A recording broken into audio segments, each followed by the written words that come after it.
I folded my husband's favorite charcoal cashmere sweater, tucked it perfectly into a silver Rimowa suitcase, and kissed his cheek. "Have a wonderful trip, darling," I whispered, adjusting his collar. My best friend, standing just behind him, offered me a sympathetic, yet thinly veiled, mocking smile. They thought they had won. They thought they were flying off to a secret paradise with my drained bank accounts, while I stayed behind to face a fabricated corporate crisis. What they didn't know was that I had lived this exact day once before. I knew precisely what was waiting for Meridian Air Flight 408. I sweetly packed their bags. I just never told them it was a death flight. Death doesn't come like they show in the movies, a peaceful drifting off into a white light. It comes with a metallic taste of copper, the agonizing crack of ribs, and the freezing cold of a Carrara marble floor seeping into your fractured skull. In my first life, I died on a Tuesday. I remember the excruciating details with sickening clarity. I had come home early to our penthouse on the Upper East Side, a bottle of Dom Perignon in hand, ready to celebrate the acquisition of a rival tech firm my company had just absorbed. Instead, I found my husband, Nicola, and my best friend of 15 years, Sarah, entangled on our custom Italian leather sofa. But the infidelity wasn't what killed me. It was the frantic, panicked confrontation that followed. It was the realization that the bad investment Nicholas had been managing for my portfolio were actually offshore accounts in his name. It was Sarah's chillingly calm voice saying, "She knows too much, Dom. We can't let her call her lawyers." The struggle was brief. Nicholas, a man whose tailored suits hid the brutal strength of a former collegiate rower, shoved me backward. My heel caught on the edge of the Persian rug. I fell backward, my head connecting violently with the sharp edge of the glass coffee table. As I lay there paralyzed, my vision swimming in crimson, Nicholas didn't call 911. He stood over me, his chest heaving, watching the blood pool around my blonde hair. Sarah stepped into my fading line of sight, her designer stiletto shoes I had bought her for her birthday, stepping carefully over the spreading red stain.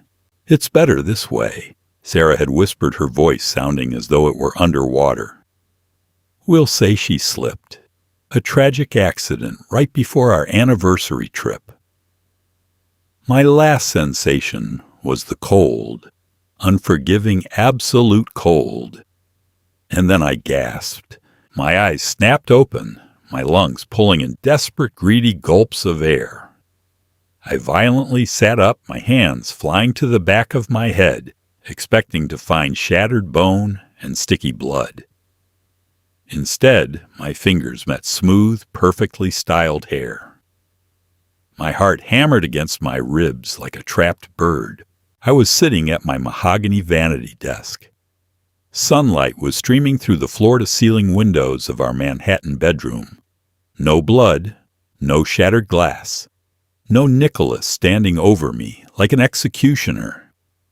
Trembling, I looked at the reflection in the mirror. My face was pale but whole. I grabbed my phone from the vanity. October 12th.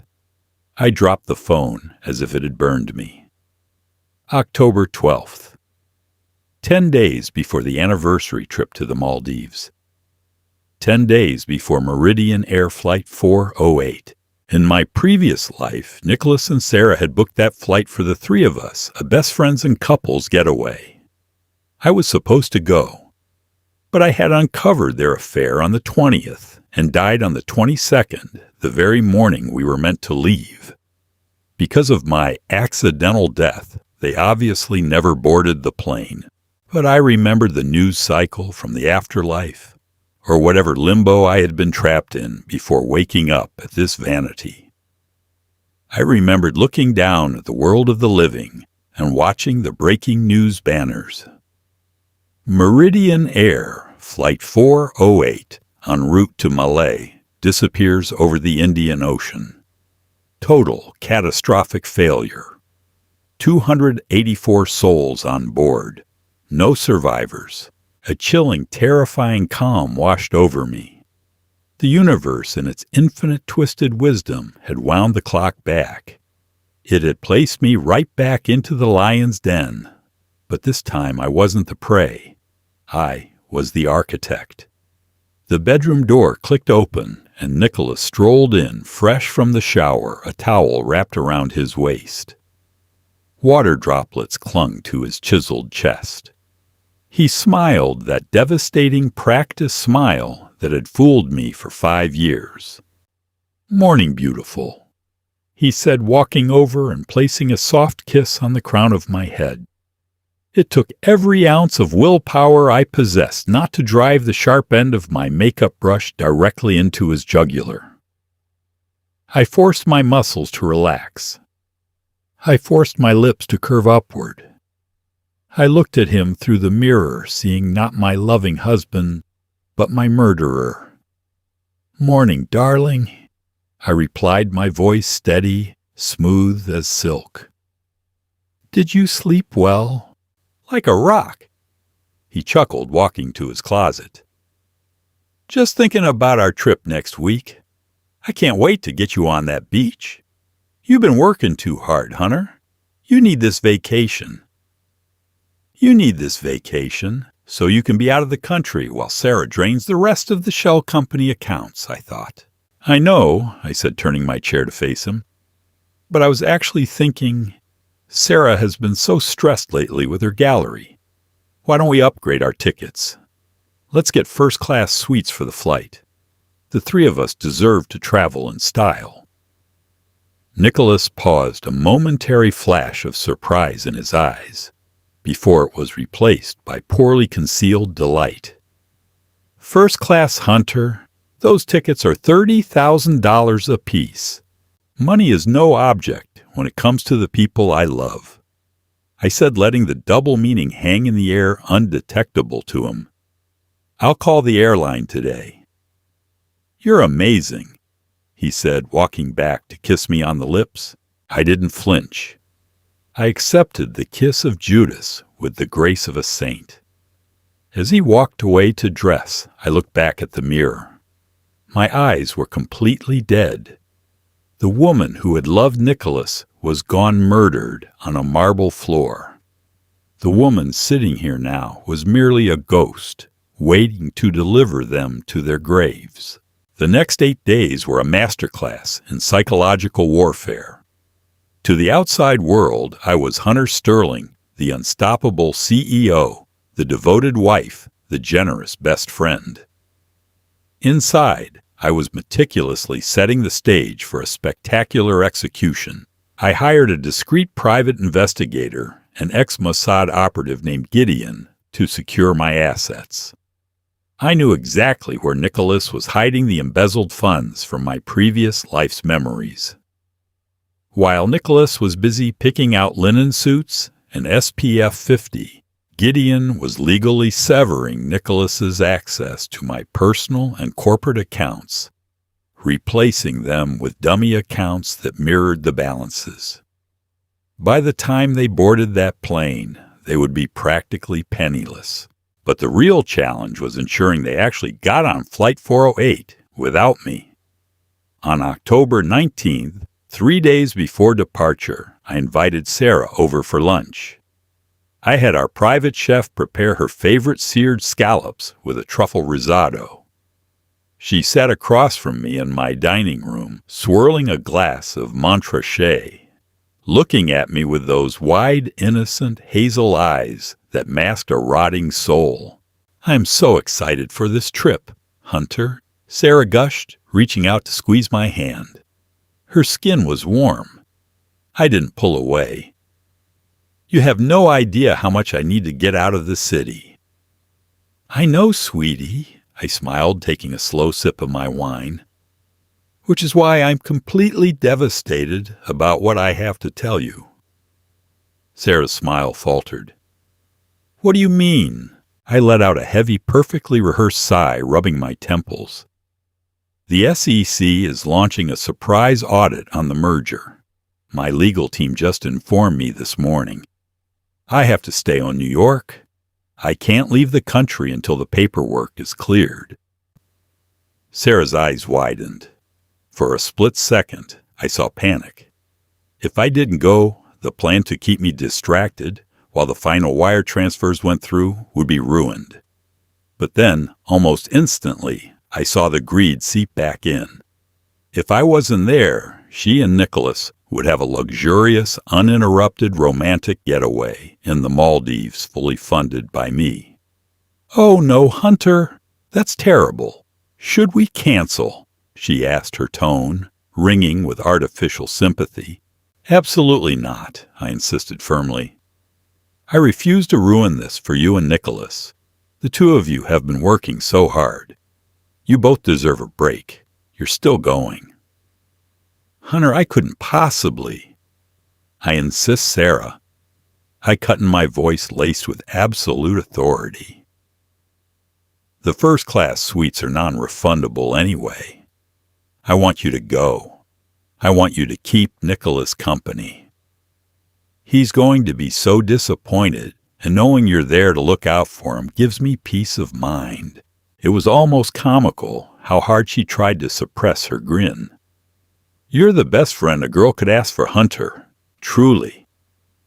I know I am, I replied, taking another bite of risotto. That evening, I delivered the bad news to Nicholas. He put on an Oscar-worthy performance of disappointment, pacing the bedroom, running his hands through his dark hair, insisting he should stay behind to support me. Nicholas, stop, I said softly, walking up to him and resting my hands on his chest. I could feel his heart beating, a strong, steady rhythm, a rhythm that had an expiration date. I need you to go. I need you to take photos, drink too much champagne, and enjoy the sun. Sarah is still going. You two will have a wonderful time. He looked down at me, his eyes softening into that fake, manufactured adoration. Are you sure it won't be the same without you? I'm positive, I said. In fact, to make up for my absence, I went shopping today. I led him to the closet where 3 brand-new top-of-the-line Rimowa classic cabin suitcases sat. I opened them to reveal my handiwork. I packed for you, I said sweetly. Inside Nicolo's case were his favorite tailored linen shirts, his Tom Ford cologne, the expensive Patek Philippe watch I had bought him for our wedding. In Sarah's case, which I had picked up from her apartment under the guise of helping her organize, I had packed her favorite silk slip dresses, her designer swimwear, and the very same stilettos she had worn while stepping over my dying body. Nicholas looked at the meticulously organized suitcases, speechless. Hunter, you packed our bags while dealing with an SEC audit. I wanted everything to be perfect for you, I said, my voice dropping to a whisper. I want you to have a trip you will never ever forget. He pulled me into a tight embrace. Over his shoulder, I stared at the silver luggage. It was strange packing a dead man's belongings. I was folding clothes they would never wear on a beach. I was carefully packing items that would soon be scattered across the dark, freezing depths of the Indian Ocean. I was quite literally packing their body bags, and I did it with a smile. October 22nd, the morning of the flight. The air in New York was unseasonably crisp, a sharp, biting chill that felt appropriate for the occasion. The black Cadillac Escalade sat idling outside our building, the driver loading the heavy Rimowa suitcases into the trunk. Nicholas was vibrating with nervous energy. He kept checking his phone, likely texting Sarah, who was meeting us at JFK Terminal 4. He wore a navy blazer and crisp white shirt, looking every bit the wealthy, carefree executive. I wore a simple black cashmere turtleneck and dark slacks. Morning clothes, though he didn't know it. The drive to the airport was quiet. Nicholas held my hand in the back seat, occasionally squeezing it.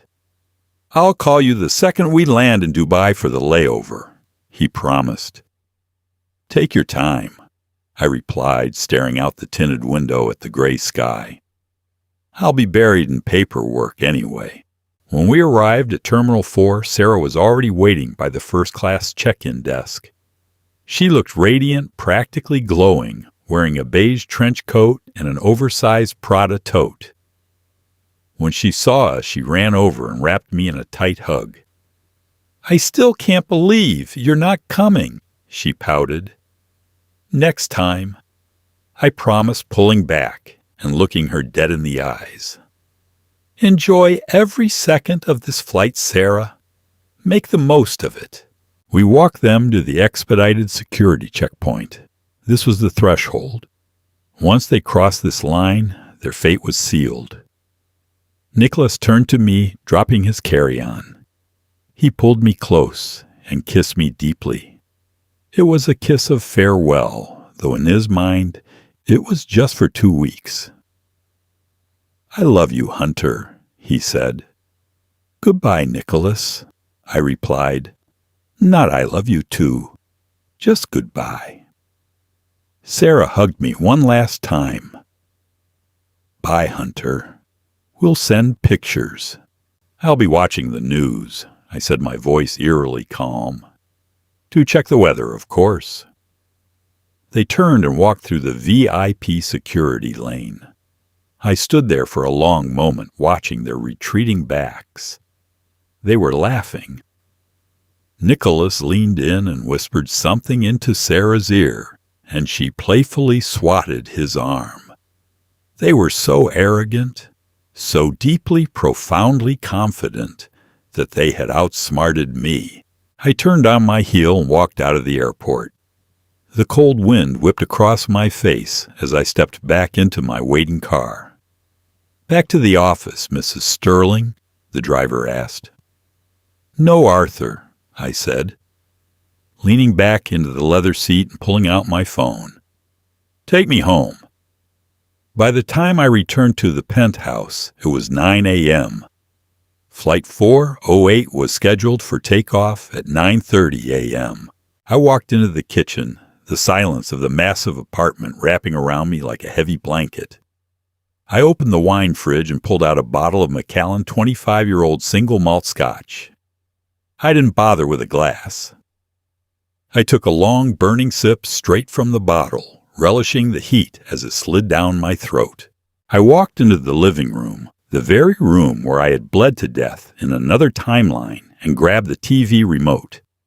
I turned it to CNN and muted the volume. The screen showed the usual morning political debates. I sat down on the Italian leather sofa. I crossed my legs. I placed the bottle of scotch on the glass coffee table, and I watched the clock on the wall. 9:30 a.m. They were lifting off the tarmac. They were drinking their pre-flight champagne in their private suites, toasting to their brilliant betrayal. 11 a.m. They were cruising over the Atlantic, laughing, holding hands under the complimentary luxury blankets. 1:45 p.m. According to my memory, this was the exact time the catastrophic engine failure occurred. I stared intently at the television screen. My heart beat slowly, a steady, rhythmic drum. I wasn't anxious. I wasn't sad. I felt a hollow, terrifying emptiness that was quickly filling with dark, absolute vindication. At 2:12 p.m., the programming abruptly shifted. The talking heads disappeared, replaced by a stern-looking news anchor sitting at the breaking news desk. I picked up the remote and unmuted the television. "Interrupt our scheduled programming to bring you breaking news."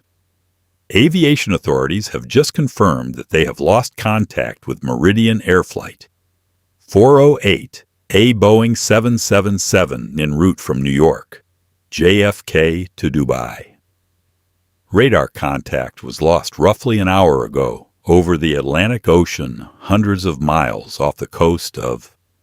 The red banner flashed across the bottom of the screen in stark, bold letters.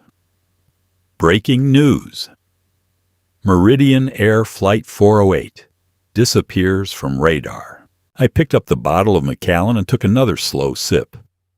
The scotch tasted infinitely better this time. My phone buzzed on the table. It was Gideon, my private investigator. I picked it up. "It's done, Hunter." Gideon's rough voice came through the speaker. "The dummy accounts are locked. The real assets are secured in the blind trusts. If they try to access the money when they land, they'll find exactly $0. "Thank you, Gideon," I said smoothly, my eyes glued to the television, where footage of the Meridian Air logo was now playing. "But I don't think they'll be making any withdrawals today." I hung up the phone. I looked at the spot on the floor where I had died. The marble was clean, pristine. I had sweetly packed their bags. I had bought them first-class tickets to their own funeral. And as the news anchor somberly announced that search and rescue teams were being deployed, a cold, genuine smile finally broke across my face. "Have a safe flight, darling," I thought to myself, the echo of my morning words bringing me a twisted sense of peace. Grief is a peculiar performance. If you cry too hard, they think you're hysterical. If you don't cry enough, they think you're cold. I had to thread the needle perfectly. For the first 48 hours after Meridian Air Flight 408 dropped off the radar, the penthouse became a sanctuary of manufactured sorrow. The phones rang incessantly. Corporate partners, distant relatives, and socialite acquaintances all clamoring for a front-row seat to my tragedy. I mastered the art of the breathless sob, the thousand-yard stare, and the trembling hand holding a lukewarm cup of Earl Grey tea. The hardest test arrived on Thursday afternoon in the form of my mother-in-law, Beatrice. Beatrice was a formidable woman of old Boston money, possessing a spine of steel and a tongue sharp enough to slice glass. She had never believed I was good enough for her precious Nicola, viewing my self-made tech fortune as nouveau riche and inherently vulgar. When she walked through the double doors of the penthouse flanked by her two silent, hulking sons, Nicholas's older brothers, Gregory and Thomas, she looked less like a grieving mother and more like a general surveying a conquered territory. "Hunter," she said, her voice dry and brittle. She wore a tailored black St. John knit suit. She didn't offer a hug. "Beatrice," I whispered, forcing my eyes to well up. I clutched a crumpled linen handkerchief to my chest. "I still can't believe it. I keep expecting him to walk through that door." "Yes, well, the Lord works in mysterious, devastating ways," she replied, her cold eyes sweeping over the immaculate living room, landing briefly on the spot where her son had murdered me in another life. "I understand you were supposed to be on that plane." The accusation hung in the air, unvarnished and heavy. Gregory and Thomas shifted uncomfortably. I said, letting a solitary tear track down my cheek. "An emergency audit at the firm. I had to stay behind. I forced them to go without me. I packed his bags, Beatrice. I kissed him goodbye. If I had just let him stay..." I let my voice crack, burying my face in my hands. It was a flawless execution. Even Beatrice had to soften slightly, her rigid posture dropping a fraction of an inch. "We must all bear our crosses, Hunter. Nicholas wouldn't want you to blame yourself, but Beatrice wasn't the real threat. The real threat arrived 3 days later, carrying a worn leather briefcase and wearing a trench coat that smelled faintly of stale coffee and cheap cigarettes. His name was Liam Caldwell, a senior investigator for Aegis Global, the massive insurance conglomerate that underwrote both Meridian Air and Nicholas's multi-million-dollar life insurance policy, a policy I was the sole beneficiary of. Liam sat across from me in my study. He wasn't like the weeping relatives or the sympathetic police officers. He had pale, observant blue eyes that seemed to catalog every micro-expression on my face. "Mrs. Sterling, I am profoundly sorry for your loss." Liam began, his voice a low, gravelly baritone. "My presence here is merely a formality. A tragedy of this scale involves a lot of red tape." "I understand, Mr. Caldwell," I said, wearing an oversized cashmere sweater, my hair tied back in a messy knot. I looked small, fragile. "I'm just reviewing the timeline," he said, pulling a legal pad from his briefcase. "Flight 408 was booked 6 months ago. Coach tickets for you, your husband, and a Miss Sarah Jenkins. But exactly 3 days before the flight, those tickets were upgraded to first-class suites. A $30,000 difference per ticket. That's a rather spontaneous expense." "Nicholas had been working incredibly hard," I replied smoothly, meeting his gaze. "Sarah, too. She runs an art gallery that I sponsor. When the SEC audit dropped on my desk, I knew my trip was ruined. Upgrading them was my way of apologizing. Money has never been an issue for us, Mr. Caldwell." Liam nodded slowly, jotting something down. "Right. The SEC audit. A sudden surprise audit that required the CEO's immediate physical presence. Yet I spoke to a contact at the Securities and Exchange Commission this morning. They have no public record of an inquiry into Sterling Technologies." My heart gave a microscopic skip, but my face remained a mask of polite confusion. I had anticipated this. It wasn't an official SEC audit, Mr. Caldwell. It was an internal audit in preparation for a mandated SEC filing regarding our recent merger. I clarified my tone, carrying a hint of a tired CEO's condescension. My chief legal counsel, Martin Cross, advised me that if I left the country, we would miss the filing deadline, which would trigger an official SEC investigation. I'm sure Mr. Cross would be happy to forward you the internal memos." Liam smiled. It didn't reach his eyes. "That makes perfect sense, Mrs. Sterling. Just crossing the T's and dotting the I's. It's a miracle of timing, really. Tragic for your husband, but a miracle for you." "A miracle is not the word I would use to describe becoming a widow at 32, Mr. Caldwell," I said, my voice hardening, injecting just the right amount of righteous indignation. "Of course not. Forgive me," Liam murmured, closing his briefcase. As he stood to leave, he paused at the door. "One last thing. Did your husband have any enemies? Anyone who might want to harm him?" "Nicholas." I let out a sad, hollow laugh. "Nicholas was loved by everyone. He didn't have a malicious bone in his body." "Right," Liam said. "Have a good evening, Mrs. Sterling." As the door clicked shut behind him, the fragile, grieving widow vanished. I walked over to the mahogany desk, poured myself a glass of sparkling water, and stared out at the Manhattan skyline. Liam Caldwell was smart.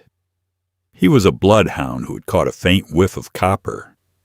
But he was looking for an insurance fraudster. He had no idea he was dealing with a ghost. 2 weeks after the disappearance of Flight 408, we held a memorial service. Since there were no bodies to bury, it was a purely symbolic affair held at a sprawling Gothic cathedral in the city. I wore a custom Dior black dress that cost more than most people made in a year, draped in a sheer black veil. I stood at the pulpit, looking out over a sea of weeping faces, and delivered a eulogy that would have won me a Tony Award. I spoke of Nicholas's bright smile, his unwavering loyalty, and his deep, profound love for his family. I spoke of Sarah's vibrant spirit and how fitting it was that two people I loved so dearly were together in their final moments. I looked down at the front row. Beatrice was weeping into her hands. Sarah's younger sister, Jessica, was staring at me with bloodshot eyes. Jessica was the polar opposite of Sarah. Where Sarah was polished and sophisticated, albeit deceptively so, Jessica was a grifter who couldn't hold down a job, constantly relying on Sarah's handouts. Handouts that ultimately came from my bank account. After the service, during the catered reception at the St. Regis, Jessica cornered me near the ice sculptures. "Hunter," she slurred slightly, the smell of gin heavy on her breath. It was a beautiful speech. "Thank you, Jessica. I know how close you and Sarah were. I lied effortlessly. They despised each other." "Yeah, well," Jessica sniffed, wiping her nose with the back of her hand. "Listen. Sarah's apartment lease is up next month, and there's the matter of the gallery. She always said if anything happened to her, she wanted me to take over." I stared at her. The absolute audacity was almost refreshing compared to Nicolet's sophisticated lies. "Jessica," I said gently, placing a hand on her arm. "Sarah was an employee of Sterling Technologies. The gallery is entirely owned by my corporate umbrella. As for her apartment, I pay the deposit and the rent. I've already dispatched a team to pack her belongings. We will, of course, send you any sentimental items. Photographs, childhood keepsakes." Jessica's face darkened, the grief instantly replaced by vicious anger. "You can't just take everything that was my sister's life. It was a life I funded." I said, my voice dropping, so only she could hear the warmth evaporating from my tone. "Do not mistake my grief for weakness, Jessica. Do not try to hustle a grieving widow. Go drink some water." I left her fuming by the shrimp cocktail and retreated to a private alcove to check my phone. There was an encrypted message from Gideon. "Meet me at the secure location." I found something in the offshore server logs. I slipped out the back exit of the hotel, leaving the mourners to drink my champagne, and had Arthur drive me to a nondescript brutalist building in Queens. Gideon's office was a windowless room lined with server racks and humming cooling fans. Gideon, a man who looked like he hadn't slept since the late 90s, pushed a thick manila folder across the metal table. "You were right to have me dig deeper into the Cayman accounts before we lock them down." Gideon grunted, lighting a cigarette despite the high-tech equipment around us. "Nicholas wasn't just stealing from you, Hunter. He was building a guillotine." I opened the folder. Inside were printouts of emails, wire transfer receipts, and legal drafts. "What is this?" I asked, scanning a document that had the official letterhead of the Securities and Exchange Commission. "It's a whistleblower report," Gideon explained, taking a drag. Nicholas had hired a shadow firm in Geneva. They were routing the embezzled funds through dummy corporations that were tied directly to your personal signature. Forged, of course, but flawlessly. He was going to submit this to the feds. I felt the blood drain from my face. I read through the documents. It was a masterpiece of corporate framing. It made it look like I, Hunter Sterling, had been bleeding my own company dry to fund illegal overseas tech monopolies. When was this supposed to be filed? I asked, my voice barely a whisper. October 24th, Gideon replied. 2 days after Flight 408 took off. He was going to send the encrypted files from the Maldives. The timeline was perfect. He and Sarah are out of the country, unreachable. The feds raid your offices, freeze your legitimate assets, and arrest you. You take the fall, go to federal prison for 20 years, and he files for divorce as the aggrieved innocent husband keeping the Cayman millions. I closed the folder, my hands trembling. Not from sadness, but from a cold, absolute fury. In my first life, he had killed me in a panic because I caught them. But this proved that my murder wasn't just a spontaneous act of violence to cover up an affair. He had been planning my destruction for months.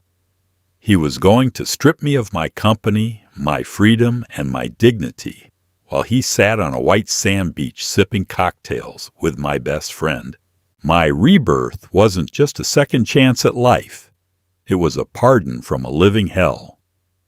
"Can anyone else access these files?" I asked, looking up at Gideon.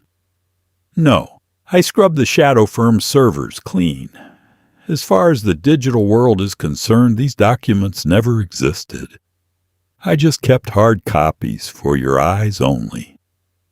"Burn them," I commanded, standing up. "Burn every single page." As I walked out into the cold New York night, I took a deep breath of the polluted city air. It tasted sweeter than ever. I didn't feel a shred of guilt anymore. Not a single drop. Flight 408 wasn't a tragedy. It was pest control. 3 months passed. The world moved on. The 24-hour news cycle found new wars, new scandals, and new tragedies to fixate upon. Meridian Air settled the massive life insurance payouts to avoid protracted litigation. The NTSB officially suspended the deep-sea search for the fuselage, concluding that the catastrophic engine failure had shattered the plane on impact, scattering the debris across a trench in the Indian Ocean, too deep for recovery vehicles. I was $10 million richer from the insurance payout. My company's stock had soared due to sympathy investments, and I slept a full 8 hours every night.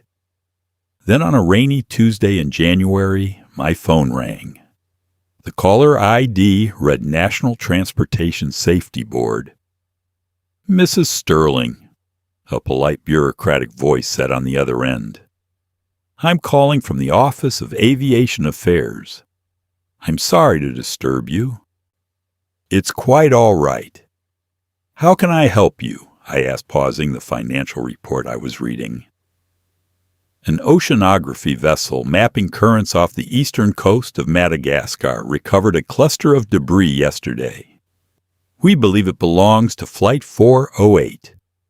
Among the wreckage, we found a piece of luggage. It sustained heavy damage, but the serial number on the lock and the remnants of the luggage tag matched the manifest. My grip on the phone tightened. Out of 284 passengers, the ocean had spat back a ghost. "Who did it belong to?" I asked, my voice steady. "Your husband, Nicholas Sterling. A silver Rimowa cabin case. Because the recovery was made by an international vessel docking in Miami. Tomorrow, the personal effects have been transferred to a federal facility there. As next of kin, you have the right to claim the contents, or we can dispose of them." "I'll be in Miami tomorrow," I said. I flew down on my private Gulfstream the next morning. The federal facility was a sterile, massive warehouse near the port of Miami, smelling sharply of bleach salt and jet fuel. An NTSB agent led me into a stark white room with a metal examination table in the center. Sitting on the table, resting on a plastic tarp, was the suitcase I had so lovingly packed. It was mangled beyond recognition. The indestructible aluminum shell was crushed inward as if stepped on by a titan. The silver paint was scoured away by salt and sand, and clumps of dried seaweed clung to the broken hinges. It looked like a casualty of war. "I must warn you, Mrs. Sterling," the agent said, gently handing me a pair of latex gloves. "The pressure at that depth destroys almost everything. The clothing is ruined and organic matter." He cleared his throat. "Well, there wasn't any, but there were a few items inside that survived." He unzipped a large evidence bag on the table next to the suitcase. Inside the bag, smelling heavily of brine, were a few recognizable items. The heavy gold buckle of Nicholas Ermey's belt, a shattered bottle of Tom Ford cologne, the glass worn smooth by the ocean, and a heavy black reinforced Pelican waterproof case. "That case is rated for extreme depth," the agent noted. "We haven't opened it. We didn't have a warrant, and since it's personal property—" "Thank you. Could I have a moment alone?" I asked. "Of course. I'll be right outside." The door clicked shut. I stood in the humming silence of the warehouse, staring at the black case. My heart beat a slow, heavy rhythm. I knew exactly what was in there. Nicholas never traveled without it. He used it to store his most sensitive physical documents, claiming it was for corporate espionage protection. I put on the latex gloves, my hands surprisingly steady, and snapped open the heavy latches of the Pelican case. The rubber seal hissed as it broke. Inside, perfectly dry and untouched by the violent death of Flight 408, was the Patek Philippe watch I had given him. Beside it sat a thick stack of papers inside a secondary Ziploc pouch and a dark gray satellite phone. I picked up the satellite phone. It was dead, of course, but the sight of it made my blood run cold. If the plane had gone down slowly, if they had minutes before impact, had he tried to use it, I set the phone aside and pulled out the papers. They were the physical copies of the SEC whistleblower documents Gideon had warned me about. The forged signatures, the fake bank statements, the entire fictional narrative, designed to destroy my life. But there was something else. A handwritten letter penned in Nicholas's sharp, aggressive handwriting, dated October 21st, the day before the flight. It was addressed to Liam Caldwell, the insurance investigator. My breath caught in my throat. I unfolded the heavy, expensive stationery and read, "Mr. Caldwell, if you are reading this, it means my wife Hunter Sterling is dead. I am writing this to be held in trust by my attorney, to be sent to you only in the event of an accident befalling her while I am out of the country. I have reason to believe Hunter has become dangerously unstable regarding her finances. I suspect she may try to stage an incident for a payout or worse. I am attaching evidence of her financial crimes. Please investigate her thoroughly. Do not let her manipulate the system." I stared at the letter, reading it 3 times over to make sure my eyes weren't deceiving me. He wasn't just going to frame me for the SEC. He was planning to murder me after the trip, or have me murdered, and use this letter to direct the insurance company to deny the payout to my estate and keep the focus off his offshore accounts. He had covered every single angle. He was a sociopath of the highest order. A dark, breathless laugh escaped my lips, echoing off the cinder-block walls of the warehouse. I took the handwritten letter, the forged documents, and the satellite phone. I walked over to the corner of the room where an industrial shredder sat next to a waste bin. I fed the papers into the machine, listening to the satisfying whir and crunch as Nicholas's final insurance policy was turned into confetti. I took the heavy heel of my Prada boot and brought it down violently on the satellite phone, cracking the casing and destroying the motherboard. I tossed the pieces into the trash. I walked back to the table, placed the Patek Philippe watch into my designer handbag, and closed the empty Pelican case. I took off the latex gloves, walked to the door, and opened it. The agent looked up from his clipboard. "Everything all right, Mrs. Sterling?" "Yes," I said. offering him a sad, exhausted smile. "It's just hard, seeing what's left. I'd like to take the watch. You can dispose of the rest." "Of course, ma'am. I'll have the paperwork drawn up." As I walked out of the warehouse and into the blinding Miami sunshine, I felt a weight lift off my shoulders that I hadn't even realized I was carrying. The ocean had tried to return his secrets, but it was too late. The dead couldn't speak, and their letters had turned to dust. I pulled out my phone and dialed Gideon's number. He answered on the first ring. "Is there a problem?" he asked. "No, Gideon," I said, putting on my sunglasses and walking toward my waiting car. "No problems at all. In fact, I think it's time we move forward with the acquisition of Sarah Jenkins' art gallery. I want to turn it into a charity foundation for victims of corporate fraud." I hung up the phone and got into the back of the car. The driver pulled away from the port, the ocean sparkling in the distance. The past was finally truly dead, and I was just getting started. February in New York is a cruel, unforgiving month. The slush on the streets turns a bruised, dirty gray, and the wind cuts through the concrete canyons like a scalpel. It was the perfect weather for a hostile takeover. Sarah's art gallery Lumina was located in a prime piece of real estate in Chelsea.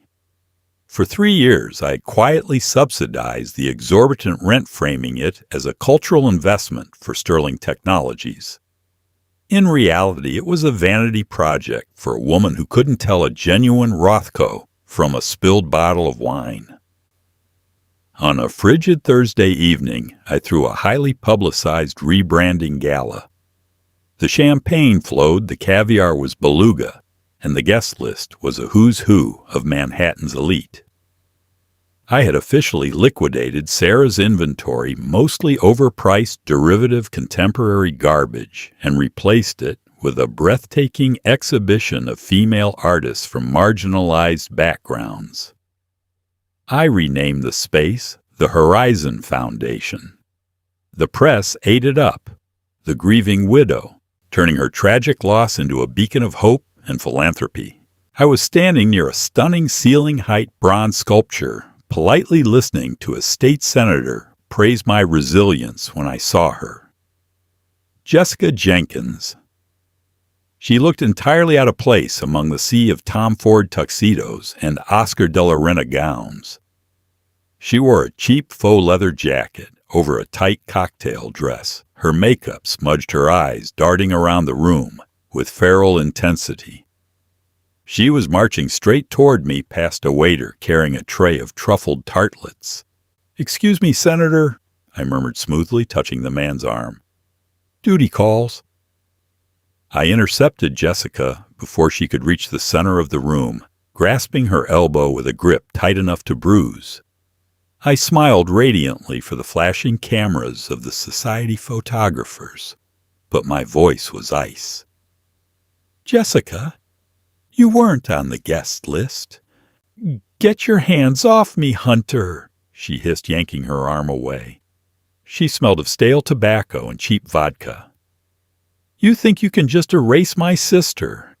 You think changing the name on the door makes this yours. It has always been mine," I replied, maintaining my serene, practiced smile. I gently guided her toward a private viewing room in the back of the gallery, away from the prying eyes of the press. Once the heavy oak door clicked shut, the smile vanished. "What do you want, Jessica? I told you I'd send you Sarah's keepsakes. I sent you 3 boxes. Was the macaroni art from kindergarten not enough?" Jessica sneered, crossing her arms. "Cut the crap, Hunter. I know what you are. I know you hated her." "I loved Sarah," I said, my voice deadpan. "Bullshit. I went through her laptop, Hunter. The one your goons forgot to pack up from her apartment." Jessica took a step closer, a desperate, greedy light in her eyes. "I found her encrypted messages with Nicholas. I know they were sleeping together. I know they were planning to leave you. I kept my face entirely blank. I had known Gideon couldn't possibly scrub every single physical device Sarah owned if she had hidden a secondary laptop, but I wasn't worried. Knowing they had an affair didn't implicate me in anything. "If you found those messages," I said softly, "then you know your sister was a parasite who was sleeping with my husband. That hardly gives you the moral high ground, Jessica." "It gives me leverage," she spat. "She sent me a text right before the plane took off. From the tarmac. She said Hunter packed our bags. It's weird. She's acting so nice. Dom thinks we're in the clear." Jessica pulled out her cracked iPhone and waved it in my face. "You knew. You knew about them, and you let them get on that plane. Maybe you even had something to do with the company audit that kept you off the flight. Are you accusing me of shooting down a Boeing 777 with a surface-to-air missile?" "Jessica." I laughed a genuine cold sound. "Or did I bribe the pilot to crash the plane into the ocean?" Jessica faltered, her conspiracy theory suddenly sounding as absurd out loud as it was. But she recovered quickly. "I don't care how you did it, or if it was just karma. What I care about is the money. Nicholas promised Sarah millions. He promised her a life in the Maldives. That money belongs to my sister's estate. It belongs to me." There it was, the ugly, unvarnished truth. She didn't care that her sister was at the bottom of the Indian Ocean. She only cared about cashing out. I walked over to a small, sleek desk in the corner of the room and leaned against it. "You want the money?" "I want $5 million, Jessica demanded, her voice trembling slightly with adrenaline. "Or I go to the press with the laptop. I tell them the grieving widow is a fraud who knew her husband and best friend were screwing. It will ruin your perfect little saintly reputation. It will crash your company's stock." I looked at her, truly marveling at her stupidity. She was playing checkers while I was moving chess pieces in a completely different dimension. $5 million is a lot of money, Jessica," I said slowly, pretending to weigh my options. I let a flicker of manufactured panic cross my eyes. "If I transfer that kind of cash to you, the IRS will be all over both of us." "Then figure it out," she snapped. "All right," I whispered, holding up my hands in surrender. "All right, but not cash." Nicholas had a physical asset, a safety deposit box at the Federal Trust on Fifth Avenue. It's under a shell corporation, Aura Holdings. He kept bearer bonds and untraceable diamonds in there. Escaping money. It's worth at least $6 million. Jessica's eyes widened. The greed was practically salivating from her pores. "Give me the key." "I don't have the key," I lied smoothly. "But I have the authorization codes. I'll transfer the ownership of Aura Holdings to you. Once the paperwork clears, the box is yours. But if I do this, you hand over the laptop, the phone, and you never ever speak to me again." "Deal," she said instantly. Over the next week, I had my lawyers draft the transfer of Aura Holdings to Jessica Jenkins. What Jessica didn't know, what she was too uneducated and impatient to research, was that Gideon had discovered Aura Holdings during his deep dive into Nicholas's finances. It didn't hold diamonds or bearer bonds. It was a dumping ground for Nicholas's toxic debt. It was tied to a string of unpaid offshore loans from some highly unsavory, incredibly violent private creditors in Macau. By signing the transfer, Jessica legally assumed all of Aura Holdings' liabilities. 3 weeks later, I received a brief encrypted text from Gideon. The Macau collectors found the new owner of our holdings. Miss Jenkins is currently fleeing the state in a Greyhound bus, deeply in debt, and looking over her shoulder for men who break kneecaps for a living. I deleted the text, took a sip of my morning espresso, and smiled. Another ghost laid to rest. Spring arrived in New York, washing away the gray slush and replacing it with blooming cherry blossoms in Central Park. Sterling Technologies had just posted its highest quarterly earnings in history. I was untouchable, or so I thought. I was having lunch at Le Bernardin, enjoying a plate of poached halibut, when the maitre d' approached my table with a deeply apologetic look. "Mrs. Sterling, I am so sorry to interrupt. A gentleman insists on speaking with you. He says it is a matter of urgent federal legality." I glanced toward the entrance. Standing there, looking just as rumpled and cynical as he had in my penthouse months ago, was Liam Caldwell, the investigator for Aegis Global Insurance. "Send him over," I sighed. Dabbing my lips with a linen napkin, Liam slid into the booth across from me. He didn't bother with pleasantries. He placed a thick leather-bound folder on the pristine white tablecloth. "You're a very difficult woman to corner, Mrs. Sterling," Liam said, his pale blue eyes locking onto mine. "I'm a busy woman, Mr. Caldwell," I replied coolly. "I assumed our business concluded when Aegis Global paid out my husband's $10 million life insurance policy." "So did I," Liam admitted, leaning back. "Until a digital forensics contact of mine at Interpol flagged a curious anomaly in Geneva. A shadow firm, Vanguard Financial Services." My heart stopped. A heavy, suffocating silence descended over the table. I kept my face entirely impassive, but beneath the table, my fingernails dug into my palms. Gideon had said he scrubbed the servers. He said there was no digital footprint.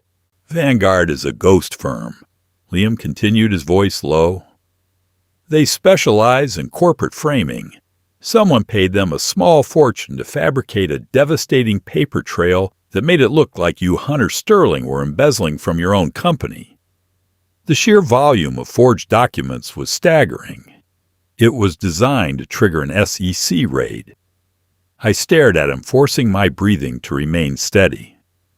"I have no idea what you're talking about. Don't insult my intelligence." "Hunter," Liam said, dropping the formalities. "The timeline is undeniable. The documents were set to be filed on October 24th, 2 days after Flight 408 disappeared. Whoever ordered this hit wanted you locked up in federal prison while they were safely out of the country." "And you think I hired them?" I asked, raising an eyebrow. "No," Liam said softly. "I know your husband hired them. I tracked the retainer fee to a Cayman account authorized by Nicholas Sterling. He was going to destroy you." I let out a slow, trembling breath, allowing the mask of the strong, stoic CEO to crack just a fraction. I looked down at the table, letting the terrifying reality of Nicholas's betrayal wash over my features. "He was going to frame me," I whispered, sounding appropriately devastated. "Yes," Liam said, leaning forward, "which brings me to my next point. You discovered his plan, didn't you? You found out he was stealing from you, having an affair with your best friend, and planning to send you to prison." "Mr. Caldwell, you found out," Liam interrupted, his voice dropping to a dangerous register. "And suddenly, there's a convenient, unrecorded internal audit that keeps you off the flight. Suddenly, the two people who plotted your downfall board a plane that falls out of the sky. You had the motive, Mrs. Sterling. You had the means to hire someone to tamper with that aircraft." I looked up at him. The sheer audacity of the accusation was almost laughable. "Mr. Caldwell," I said, my voice dripping with absolute freezing contempt, Do you hear yourself? You are accusing me of orchestrating the deaths of 284 innocent people just to kill 2 pests. People have done worse for less, Liam countered. If I wanted Nicholas dead. I whispered, leaning across the table, our faces inches apart. He would have had a heart attack in his sleep. He would have slipped in the shower. I am a billionaire, Liam. If I wanted him gone, I wouldn't have brought down a commercial airliner over the Indian Ocean. I would have handled it quietly. Liam didn't flinch. Then how do you explain it? The timing, the perfect storm of coincidence. It's called divine intervention, I said coldly. I don't believe in God, Liam replied. Neither do I said. But I believe in luck, and I am the luckiest woman alive. We stared at each other in a battle of wills. Liam was a bloodhound, but he was barking up a tree that didn't exist. He couldn't prove I knew about the plane crashing, because in this timeline, it was an impossible reality. I hadn't hired a mechanic to sabotage the engine. The engine failed because of a microscopic stress fracture in a turbine blade, a manufacturing defect that was destined to fail on October 22nd, regardless of who was sitting in first class. You can't prove I sabotaged the plane because I didn't, I said, leaning back and taking a sip of sparkling water. But I can see you are a man obsessed with justice. You are angry because Nicholas Sterling was a monster, and he died a wealthy, respected man, while Aegis Global paid his widow $10 million. Liam's jaw tightened. I had hit the nerve. I reached into my designer handbag and pulled out a sleek black checkbook. I uncapped my Mont Blanc pen. What are you doing? Liam asked, frowning. I am writing a check, Mr. Caldwell, I said, scribbling the numbers with fluid precision. Payable to Aegis Global Insurance for the sum of $10 million. Liam stared at me, genuinely shocked for the first time since I met him. You're returning the payout. Every single cent, I said, tearing the check from the book and sliding it across the table.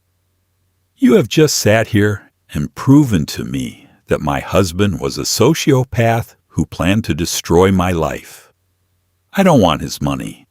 I don't want anything tied to him. It's dirty. Liam looked at the check as if it were a venomous snake. Take it back to your superiors, I commanded softly. Tell them you uncovered a massive premeditated fraud scheme initiated by the deceased to defraud his estate and his company. Tell them your brilliant investigative work recovered $10 million for Aegis Global. They'll probably promote you to vice president. Liam slowly reached out and picked up the check. He looked at me, his eyes searching my face for a trap, for a sign of weakness. He found neither. Why are you doing this? He asked. Because I am Hunter Sterling, I said, my voice ringing with absolute unshakable authority. I built my empire from the ground up. I don't need Nicholas's blood money to survive. And frankly, Mr. Caldwell paying $10 million to never see your face again is the best investment I'll make all year. Liam Caldwell. The relentless bloodhound was finally silenced. He carefully folded the check, placed it in his breast pocket, and stood up. You are a terrifying woman, Mrs. Sterling, he said quietly. Have a lovely afternoon, Liam, I replied. I watched him walk out of the restaurant. I had just sacrificed $10 million, but in the grand scheme of my wealth, it was a drop in the ocean. And it bought me the one thing money usually couldn't total: unquestionable innocence. Liam would take the win. Aegis would close the file. The investigation into Hunter Sterling was officially dead. By the time the one-year anniversary of Flight 408 rolled around, my life was unrecognizable from the nightmare of my first timeline. Sterling Technologies had successfully acquired 3 major competitors, solidifying my status as one of the most powerful tech CEOs in North America. The Horizon Foundation was thriving, providing grants to hundreds of women.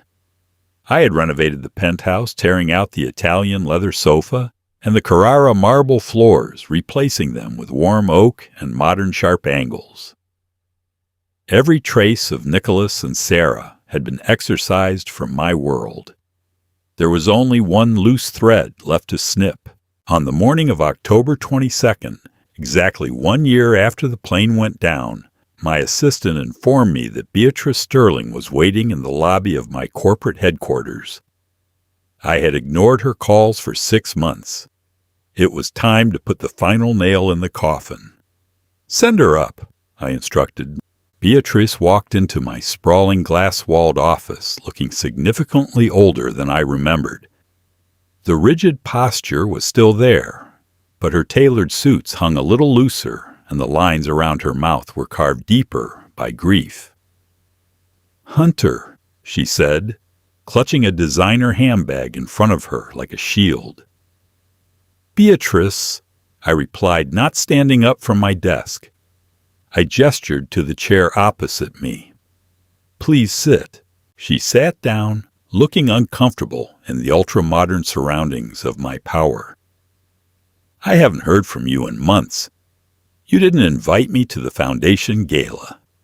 You didn't return my calls regarding Nicholas's remaining personal effects." "I've been busy," I said plainly. Beatrice bristled, her old aristocratic arrogance flaring up.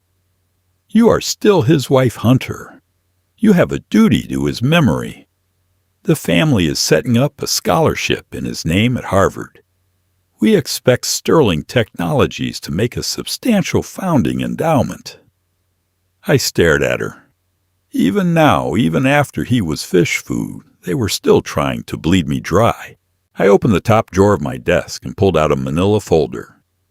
I had Gideon recreate a sanitized version of the Vanguard documents, the proof of Nicholas's embezzlement and his plan to frame me for corporate fraud. It didn't include his plot to have me murdered, but the financial betrayal was more than enough to shatter Beatrice's illusions. I tossed the folder across the desk. It landed with a heavy slap in front of her. "What is this?" she asked, eyeing it suspiciously. "That is Nicholas's memory," I said, leaning back in my chair.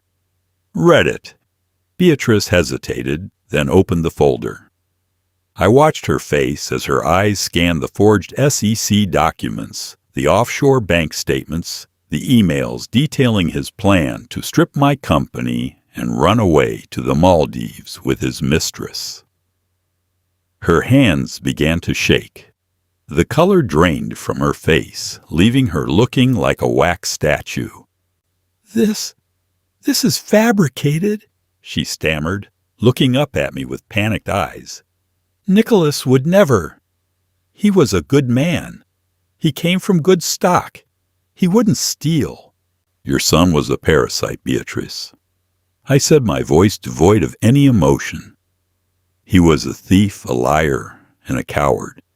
He was stealing my money to fund a lavish life with my best friend, and he was going to send me to federal prison to cover his tracks.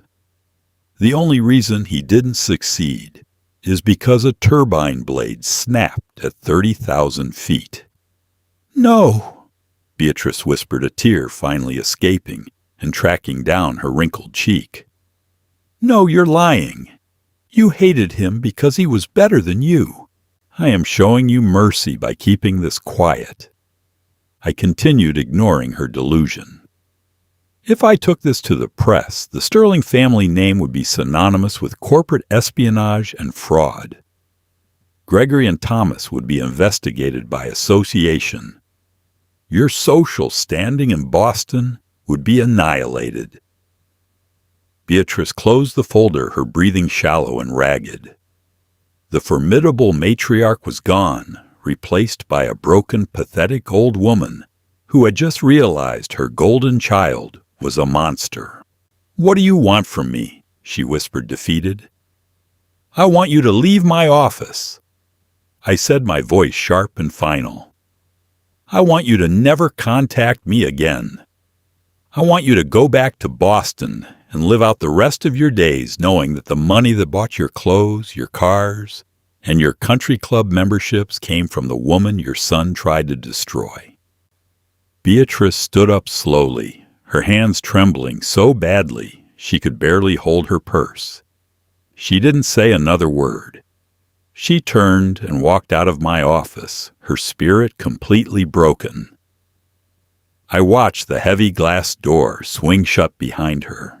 The silence in my office was absolute beautiful and profound. I stood up and walked over to the floor-to-ceiling windows, looking down at the bustling streets of Manhattan. The city moved like a living organism, completely unaware of the battles fought and won in the skyscrapers above.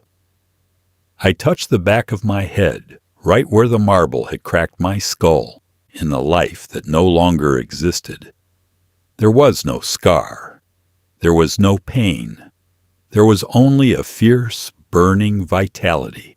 I had been dragged to the edge of the abyss by the people I loved most. I had tasted the copper tang of betrayal and felt the freezing cold of death. But the universe had blinked, and I had returned. I didn't return as a victim or a martyr or a saint. I returned as the architect of my own salvation. They thought they had packed their bags for paradise. They thought they had outsmarted the world. I smiled at my reflection in the glass. "Have a safe flight, darling," I thought to the ghost at the bottom of the sea. "I'll take it from here." Sometimes the universe doesn't just give you a second chance.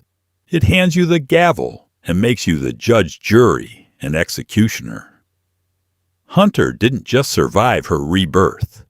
She rewrote her tragedy into an empire and buried her betrayers without ever dirtying her own hands. Nicholas and Sarah thought they were flying off to a stolen paradise, but they never realized the architect of their doom was the very woman who so sweetly packed their bags. If you love this story of ultimate revenge, cold calculation, and taking back your power, you know what to do. Hit that like button to show your support. Share this incredible Reborn drama with your friends who love a jaw-dropping plot twist. And most importantly, subscribe to the channel with notifications turned on. We have so many more thrilling, suspenseful sagas coming your way. See you in the next story